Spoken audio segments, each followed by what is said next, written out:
मासिक पत्रिका का मैटर है। कठिन कठिन शब्दों की आउटलाइन लास्ट में बता दी गई है।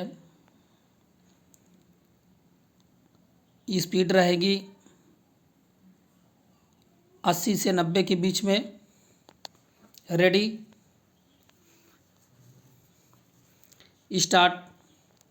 महोदय, किसी भी देश के लिए राष्ट्रध्वज, राष्ट्रगान एवं राष्ट्रभाषा राष्ट्रीय स्वाभिमान की आधारशिला होते हैं।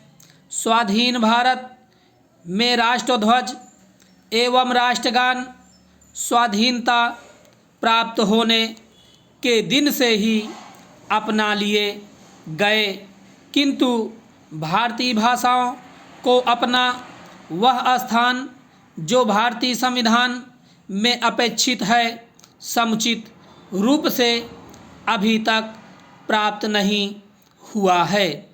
इससे राष्ट्रीय स्वाभिमान रखने वाले सभी भारतीयों को हार्दिक वेदना होती है।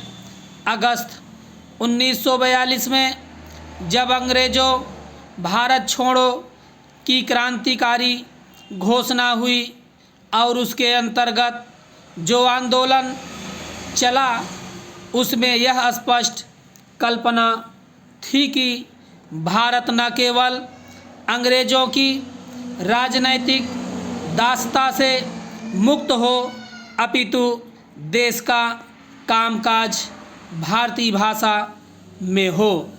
तदनुसार संविधान के अनुच्छेद 345 में राज्यों को कामकाज संबंधित क्षेत्र की भाषा में करने का उपबंध किया गया। अनुच्छेद 343 में केंद्रीय सरकार के कामकाज और अनुच्छेद 346 में अंतर्राज्यीय पत्राचार आदि के लिए हिंदी को अपनाने का उपबंध किया गया।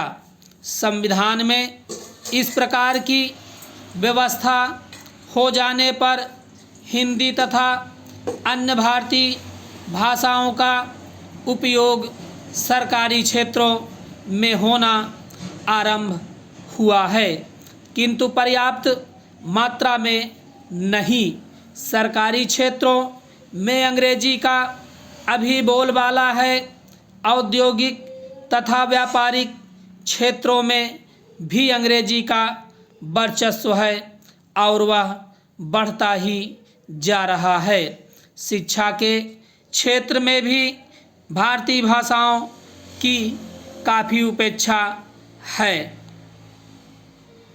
अगस्त 1942 के अंग्रेज़ों भारत छोड़ो अभियान की स्वर्ण जयंती देश भर में गत वर्ष मनाई गई थी।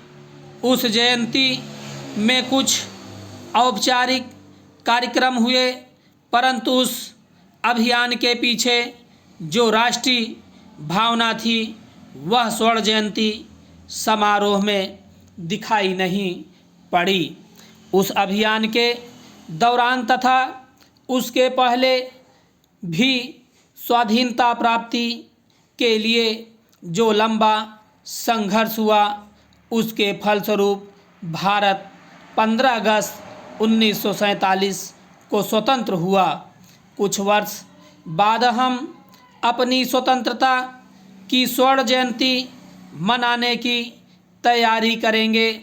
क्या उस अवसर पर भी कुछ औपचारिक समारोह कर लेना पर्याप्त होगा अथवा कुछ और कदम उठाने उचित होंगे जो सिद्ध कर सकें कि हम केवल राजनीतिक दृष्टि से ही स्वतंत्र नहीं हुए हैं, हम विदेशियों की मानसिक दासता से भी मुक्त हो पाए हैं। सभी स्वाधीन देश अपने देश की भाषाओं में सहज एवं स्वाभाविक रूप में काम करते हैं। विदेश के लोग जब भारतवासियों को अनेक काम अंग्रेजी में करते हुए देखते हैं तो उन्हें इस पर आश्चर्य होता है।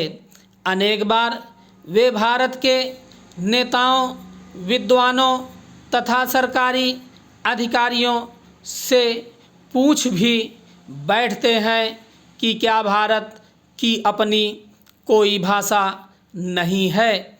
ऐसे प्रश्न पूछे जाने पर भारतवासी कुछ क्षण के लिए लज्जित होते हैं।